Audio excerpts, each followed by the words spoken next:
Buenas tardes, les doy la bienvenida al canal, esperando que pasen un rato entretenido entre las tinieblas de la historia. Hoy trataremos dos grandes y melancólicas historias, la del músico negro más conocido de Estados Unidos del siglo XIX, que fue un gran pianista y compositor con una peculiaridad muy especial, era ciego, y la triste vida de una joven pintora y modelo francesa que lo dejó todo por amor. Así que espero que disfruten de una tarde de sofá con una luz tenue y relajante y un té de su gusto. En el programa de hoy, Blind Tom Wiggins y la musa Jenna Vitegna. Bienvenidos al Rincón de las Historias. Audiomisterios.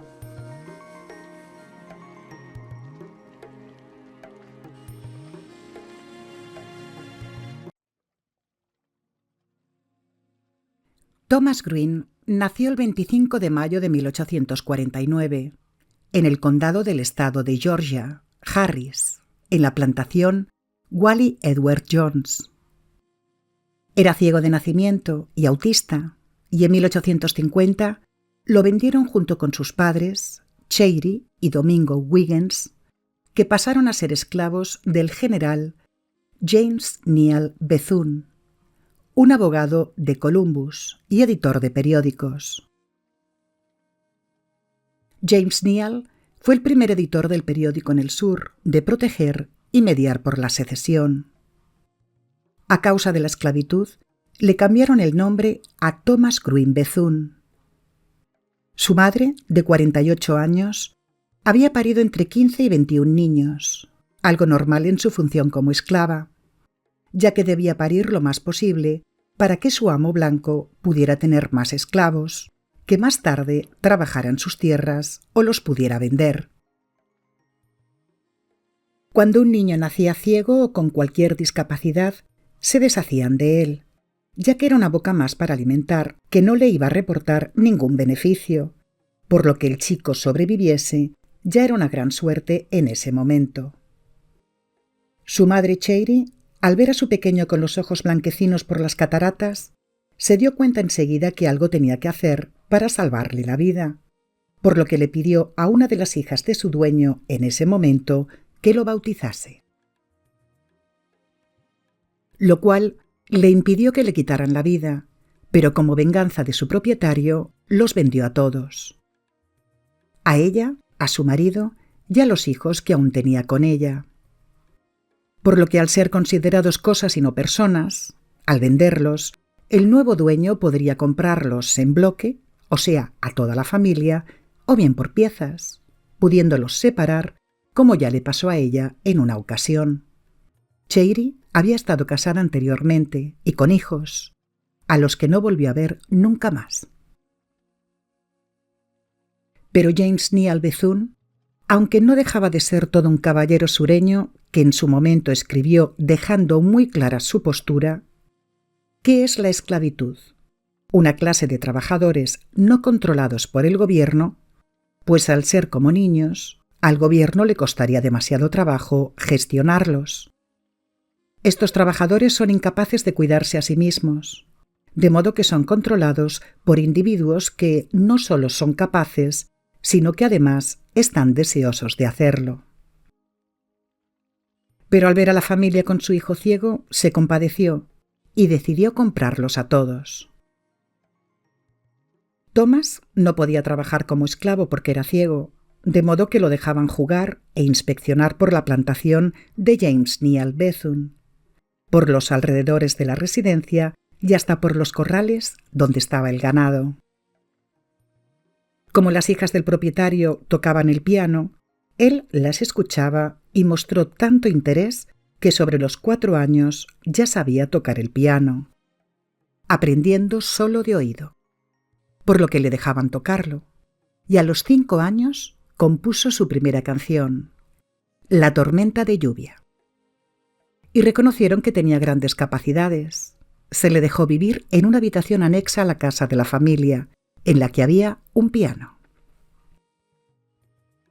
Un vecino dijo de él: Tom parecía tener solo 2 motivos en la vida, la gratificación de su apetito y su pasión por la música. No creo exagerar cuando afirmo que hizo que el piano funcionara durante 12 horas de 24. Cuando Tom era pequeño y se quedaba solo en la cabaña, empezaba a golpear sartenes y ollas y a arrastrar sillas por el suelo, intentando hacer ruido, y hacía eco de los sonidos que escuchaba: el canto de un pájaro o un gallo, el soplar del viento, la lluvia o el discurrir del agua en un arroyo, repitiéndolos con exactitud. Y a los 4 años, aunque no era capaz de pedir o comunicar sus necesidades, ya que solo hacía gestos y gruñidos, era capaz de repetir conversaciones de varios minutos de duración. En una ocasión, en 1860, lo llevaron a un discurso político estadounidense y tiempo después aún era capaz de repetirlo imitando a la perfección su tono y también los abucheos, protestas y ovaciones de la gente.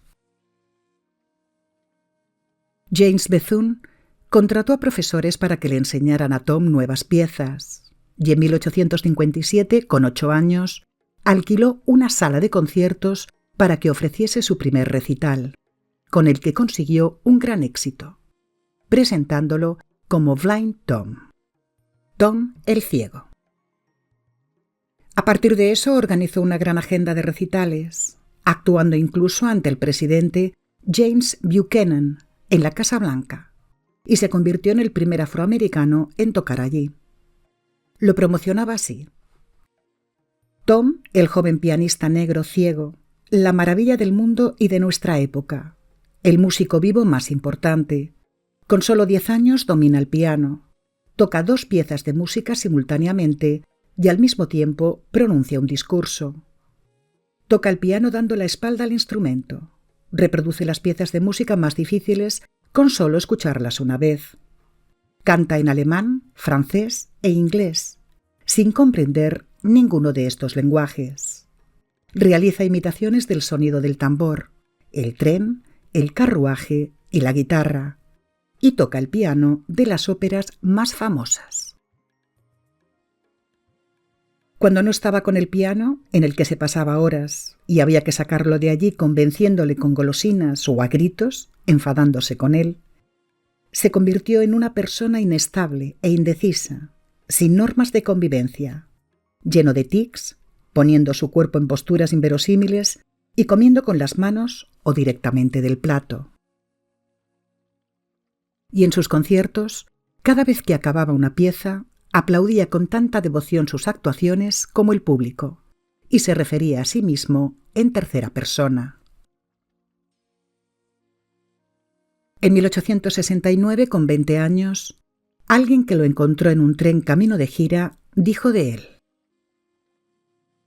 entré al vagón y me senté a meditar, pero no era un sitio adecuado para ello, porque muy pronto un hombre negro corpulento en el lado opuesto del vagón comenzó a balancear su cuerpo violentamente hacia adelante y hacia atrás, imitando con su boca el silbido y el traqueteo del tren con excitación salvaje. Golpeaba, silbaba, tocaba su campana, atravesaba los puentes con estrépito. Santo cielo, pensé, ¿será posible que este pobre diablo descarrile su expreso ciego y nos permita descansar? Pero no, siguió así durante 3 terribles horas. Sus ojos salvajes no podían ver. La mayor parte del tiempo mantenía la cabeza vuelta hacia los lados y hacia arriba.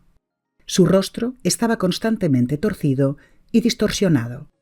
Cuando hablaba, lo hacía consigo mismo con excitación, de manera idiota e incoherente.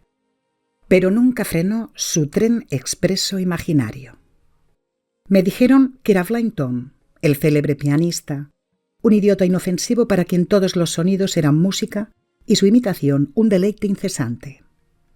Hasta la disonancia tenía un encanto para su oído exquisito. Hasta el gemido, el traqueteo y el silbido de un tren eran armonía para él.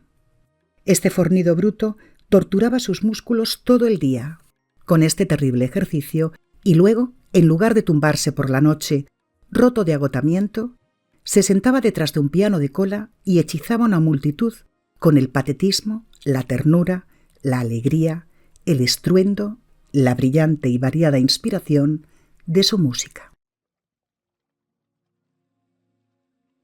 Indudablemente, estos rasgos son identificativos de un espectro autista, pero en esos tiempos que alguien tuviera habilidades estupendas en unos campos y tremendamente dificultosas en otros, era todo un misterio, ya que no se empezó a estudiar este espectro hasta 1943. En 1861, cuando Tom tenía 12 años, James Bethune estaba cansado de las giras y se lo alquiló a un agente. Lo llevó para que actuara en muchos conciertos siempre en el sur, por temor que alguien que estuviera en contra del esclavismo se quedara con él, y lo explotó todo lo que pudo. Ganó una buena fortuna con él, haciéndolo actuar hasta 4 veces al día, convirtiéndose en el pianista mejor pagado del siglo XIX. Lo promocionaba como un monstruo al estilo Barnum, por lo que la prensa lo comparó a un oso, un mastín o un primate que se transformaba de animal a artista. Llegaron a contratar a músicos profesionales para que Tom los escuchase y después reprodujese las actuaciones, por lo que finalmente aprendió sobre 7.000 piezas musicales. Hasta le propusieron nuevos retos, ya que había personas que creían que todo era un truco, así que le hicieron escuchar un par de composiciones que aún nadie conocía para que después él las repitiera, algo que hizo a la perfección. Pero Tom seguía refiriéndose a sí mismo en tercera persona, en lugar de en primera, por lo que siempre decía: «Tom está encantado de conocerte». En su obra más famosa, La batalla de Manassas, beneficiaba a la Confederación durante la Guerra Civil, ya que es la historia de la victoria del ejército confederado en la batalla de Bull Run por las fuerzas confederadas, que fue la primera gran batalla de la Guerra Civil estadounidense. Y la batalla fue una victoria confederada, seguida por una retirada desorganizada de las fuerzas de la Unión, después de la batalla. Por lo que muchos periódicos negros no lo celebraron, diciendo que servía para reforzar los tópicos negativos sobre las personas afroamericanas, siendo solo una fuente de ganancias para los propietarios de esclavos. Finalmente, en 1862, se liberó a todos los esclavos de los Estados Confederados de América, aunque no se liberaron todos los esclavos estadounidenses, hasta aprobar en diciembre de 1865 la 13ª enmienda de la Constitución, que abolió la esclavitud. En 1866, Tom tenía 16 años y el general lo llevó a una gira de conciertos, en los que recogió declaraciones de músicos muy famosos. El virtuoso pianista y compositor Isaac Ignaz Mechalis y del pianista y director de orquesta Sir Charles Halley, las cuales imprimió en un folleto que utilizó para fortalecer y engrosar su reputación internacional, que llamó The Marvelous Musical Prodigy Blind Tom. 9 años después, el general le cedió a su hijo John Bethune las cuestiones profesionales de Blind Tom, quien lo acompañó por una gira por los Estados Unidos y lo llevó a Nueva York cada verano, y Tom amplió su repertorio. La forma de tocar el piano de Tom era singular y extravagante. En la habitación había 2 pianos. Su tutor tocaba para él, y él se levantaba, caminaba, se paraba en un pie, se tiraba del pelo, se golpeaba la cabeza contra la pared, y después se sentaba y tocaba una perfecta imitación, pero con incorporaciones nuevas. Nunca se olvidaba de nada. Su memoria era prodigiosa. De forma que algunos críticos no lo tomaban como un acto novedoso, más bien como un loro humano. Una novelista llegó a escribir de él en un diario. Un fonógrafo humano, una especie de memoria animada con poder productor de sonido. Por lo visto, no hay grabaciones originales de Tom, tan solo algunos músicos grabaron sus canciones. Tom vivía con John en una pensión, en un barrio en la parte sureste de Manhattan, en Nueva York, el Lower East Side. En 1882, John se casó con su casera, Elisa Stuttbach, quien se llevaba muy bien con Tom. 2 años después, John falleció en un accidente de tren y Tom se quedó con Elisa. Durante varios años siguió haciendo giras con ella y en mayo de 1889, estando de gira por el oeste de Pensilvania, ocurrió la gran inundación de Johnstown, el 31 de mayo de 1889, tras un fallo de una presa de la bifurcación de un río en la que fallecieron 2.209 personas, y se extendió la habladuría de que Tom se encontraba entre las víctimas. Y aunque este apareció después, en varios conciertos en los Estados Unidos, muchos fueron los que pensaron que no era el verdadero Blind Tom, un rumor que duró muchos años. Tom salía al escenario, hablaba de su estado mental, con lo que parecía una absoluta falta de conciencia de sí mismo. Un médico le había diagnosticado non compos mentis, y para él parecía un orgullo personal. Se describieron sus conciertos como un espectáculo extraño al verlo salir al escenario con sus propios labios, las palabras de otro hombre, presentarse y hablar en voz baja sobre su propia idiotez. Había locura, un horror grotesco que era interesantemente desagradable. Uno se ríe de las extrañas acciones del hombre, y sin embargo, después de todo, la vista no es visible. Nos acerca demasiado a las cosas en las que a las personas cuerdas no nos gusta pensar. En diciembre de 1904, se dice que Tom sufrió un derrame cerebral que acabó con su carrera, y junto a Elisa, que se había vuelto a casar y ya se había quedado viuda, se mudaron al condado de Hudson, a la ciudad de Hoboken, en el estado de Nueva Jersey. Y aunque Tom ya no actuaba para el público, los vecinos lo escuchaban tocar el piano noche y día. Hasta que en abril de 1908 sufrió un derrame cerebral grave, falleciendo un año después, con 59 años. Enterrándolo en el cementerio de los Evergreens, en Brooklyn, Nueva York. Y como decía Elton John en su canción The Ballad of Blind Tom, que hacía referencia a Thomas Wiggins, un esclavo negro, ciego, autista, pianista, compositor e imitador de voces. Mirad, ese chico es una maravilla, ¿no? Es un bicho raro, pero a él nada le importa. Sus manos negras apoyadas en las teclas, saltando como una gran rana vieja, y sus labios silbando como un tren. Ten cuidado en cómo me llamas. Algunas palabras dejan huella. Puede que sea un idiota, puede que sea un sabio. Yo no elegí esta vida para mí, pero igualmente la quiero.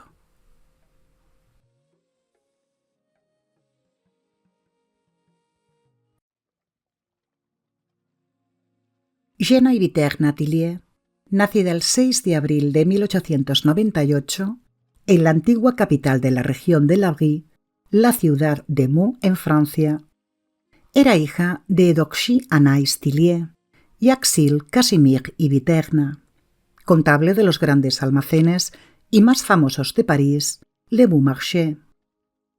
Su hermano André estaba aprendiendo a pintar y por él conoció a la comunidad artística de Montparnasse, un barrio de París cerca del río Sena, por lo que se relacionó con artistas errantes de la zona y acabó posando para un pintor japonés nacionalizado francés, Léonard Fujita. A Jenna le gustaba mucho dibujar y lo hacía muy bien, así que en marzo de 1917, con 19 años, entró a estudiar a la escuela de arte fundada por el escultor italiano Filippo Colarose, la Académie Colarose, que era otra elección a la escuela oficial, la Superior de Bellas Artes de París, que era más conservadora. Y allí, gracias a una amiga escultora, conoció a Amedeo Modigliani, un pintor, dibujante y escultor italiano, que fue muy conocido por sus retratos y desnudos, con un estilo que alargaba los rostros y los cuerpos. algo que no fue muy bien aceptado al principio, pero sí después. Él iba a menudo a la academia para aprovechar a las modelos. Tenía 33 años y ella 19. Y a pesar de su gran diferencia de edad, se enamoraron. Y al poco tiempo, Jenna se fue a vivir con él a su miserable casa, enfrentándose a su propia familia rigurosamente católica. A su padre no le gustó su relación con el pintor judío y lo consideraba un pervertido. Axil era un hombre instruido y culto, adoraba la literatura, de costumbres y formas rigurosas y estrictas, y convertido al catolicismo. Pero a pesar de lo que opinaba su padre, se fue a vivir con Amedeo, al taller que le había conseguido su comerciante de arte, el poeta polaco Leopold Sborowski. Se dice que Jenna era una chica tímida, tranquila, amable y delicada, con un encanto y belleza muy singular, y ella fue el tema fundamental de la pintura de Amedeo. Fue su modelo, musa y amante, y la chica dejó de lado su carrera, ya que adoraba su amor y subsistía en la intensa vida del artista, superviviendo al hambre, las borracheras, su vida nocturna, celos, infidelidades y enfermedades románticas.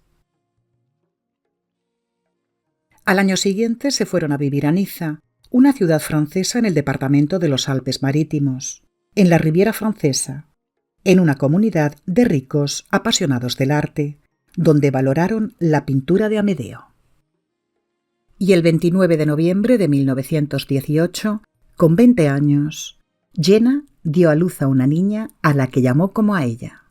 Su padre la llamaba Giovanna, su nombre en italiano, en la misma clínica de Niza donde intentaban sanar la enfermedad de Amedeo, una tuberculosis avanzada, una infección bacteriana contagiosa que afecta a los pulmones, pudiéndose propagar a otros órganos. Pero al no poder darle a la niña los cuidados que necesitaba, la entregaron, pero no dándola en adopción, a una institución para no criarla en una casa sin apenas comida ni calefacción. Amedeo Clemente Modigliani falleció el 24 de enero de 1920 de una meningitis, producida por la tuberculosis, a los 35 años de edad.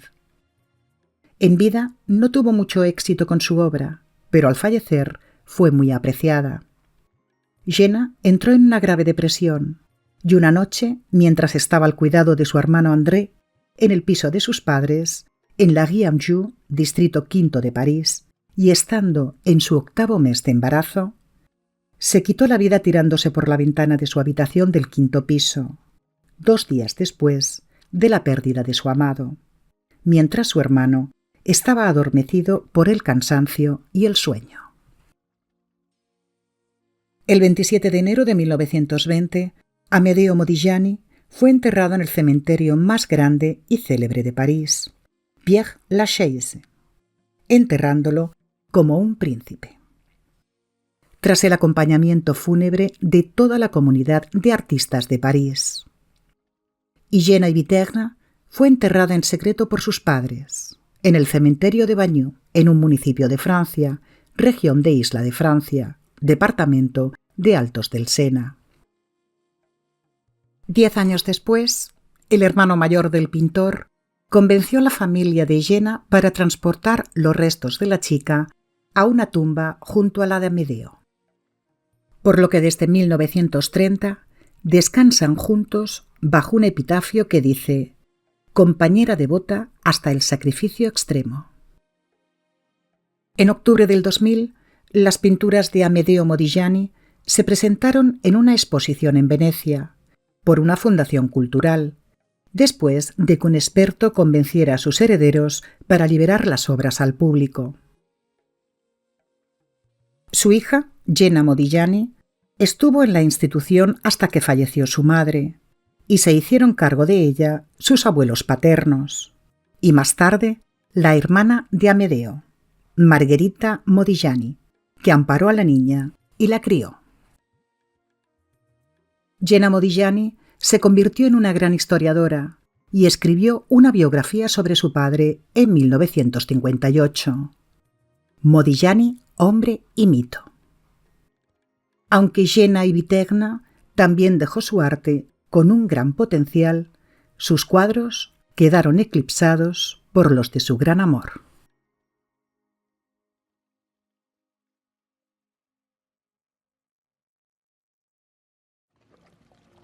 Si les ha gustado, por favor accionen la campanita de notificaciones para saber qué ha sido de su agrado y poder seguir ofreciéndoles contenido. Compartir y darle a like para ayudarme con el canal.